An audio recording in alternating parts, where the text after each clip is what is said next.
हिंदुत्वाच्या मुद्द्यावरून ठाकरेंच्या शिवसेनेला टार्गेट करणाऱ्या भाजपने ईदच्या पार्श्वभूमीवर सौगाते मोदी योजना सुरू केली आहे, ज्यामध्ये मुस्लिम कुटुंबांना आनंदाचा शिधा देण्यात येतोय। मात्र याच योजनेवरून उद्धव ठाकरेंनी भाजपवर टीकेचे बाण सोडले। पालिका निवडणुका डोळ्यासमोर ठेवून भाजपने ही योजना सुरू केली असून सौगाते सत्ता आहे अशी टीका आता करत हिंदुत्व सोडलं असं भाजपने जाहीर करावं असा टोला आता उद्धव ठाकरेंनी लगावला। 30 का 35 का 36 लाख मुस्लिम कुटुंबियांच्या घरी जवळपास 32,000 कार्यकर्ते हे भारतीय जनता पक्षाचे घरोघरी जाऊन त्यांना सौगाते मोदी हे देणार आहे। हे काही सौगाते मोदी नाही आहे, हे सौगाते सत्ता आहे। म्हणजे यांना सत्तेसाठी हे कोणत्याही थराला जाऊ शकतात, त्याचं एक निर्लज्ज उदाहरण आहे। महाराष्ट्राच्या निवडणुकीमध्ये बटेंगे तो कटेंगे हा नारा देणारे आता सौगात म्हणजे भेट द्यायला चाललेले आहेत। मोदीजी जे लोकसभेच्या निवडणुकीत बोलले होते मंगळसूत्र चोरलं जाणार, मंगळसूत्र यांना देणार, यांना, आता हिंदूंच्या मंगळसूत्राचे रक्षण कोण करणार? कोणी आहे का हिंदुत्ववादी पक्ष? कोणाचं संरक्षण तुम्ही कोणापासून करणार? आणि हीच भूमिका तुमची कायम राहणार आहे का निवडणुकीपुरती राहणार आहे? आता त्यांनी हिंदुत्व सोडलेलं आहे हे अधिकृतपणाने जाहीर करावं। दरम्यान उद्धव ठाकरेंच्या या टीकेला भाजप आमदार आणि मंत्री आशिष शेलार यांनी जोरदार प्रत्युत्तर दिलं। औरंगजेब फॅन क्लबचे आधारस्तंभ उद्धव ठाकरे आहेत असं शेलार म्हणतात। हिंदुत्वावर बोलण्याचा अधिकार उद्धवजी तुम्ही आणि उळवाडा सेनेने गमावलेला आहे। याकूब मेमनची कबर सजवणारे आहात तुम्ही, उद्धवजी याचं उत्तर द्या।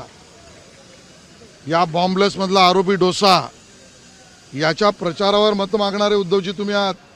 तुम्ही आम्हाला काय सवाल विचारणार आहात? औरंगजेब फॅन क्लबचे तुम्ही अध्वर्यू आहात, तुम्ही आम्हाला काय प्रश्न विचारणार आहात? आजान स्पर्धेचे उद्धवजी तुम्ही जनक आहात, तुम्ही आम्हाला काय प्रश्न विचारणार आहात? त्यामुळे मतांच्या लांगुल चालनाचे बादशाह हे उद्धव ठाकरेजी तुम्ही आणि तुमचा पक्ष आहे। आम्हाला विचारण्याआधी स्वतःच्या गिरेबांमध्ये झाकून बघा। दरम्यान मुस्लिमांसाठी सौगाते मोदी किट म्हणजे मतांसाठी लांगुल चालन आहे अशी टीका वंचित बहुजन आघाडीचे अध्यक्ष प्रकाश आंबेडकरांनी केली। ही प्रेमाची नव्हे तर राजकीय भेट आहे। किट घ्यायचं की नाही याबाबत मौलवींनी भूमिका घ्यावी असं आवाहन देखील प्रकाश आंबेडकर यांनी केलेलं आहे। इतर पक्ष वाटप करतात त्यावेळेस वेगळं आहे आणि बीजेपी RSSचं गव्हर्नमेंट मुसलमानांना ज्यावेळेस वाटप करते त्यावेळेस त्याला एक वेगळा संदर्भ आहे। अँटी मुस्लिम भूमिका हा त्यांचा स्टँड राहिलेलाच आहे। मतासाठी मुसलमानांचं लांगून चांगण जे चाललेलं आहे ते ही राजकीय भेट आहे। या मौलवींनी भूमिका घेतली पाहिजे आणि मुसलमानांना सांगितलं पाहिजे की किट घ्यायचं की न घ्यायचं। इथला सर्व जो कट्टरपंथी हिंदू आहे त्यांनी विचार करण्याची वेळ आलेली आहे की आपल्याला फसवलं गेलं तर नाही ना। येणे गेणे करून मुसलमानांना साईड ट्रॅक करायचा असा जो RSS BJPचा प्रयत्न आहे तो पूर्ण आपल्याला होताना त्या ठिकाणी दिसतोय। दरम्यान सपाचे नेते अबू आझमी या सगळ्या संदर्भात काय म्हणतात तेही बघूया।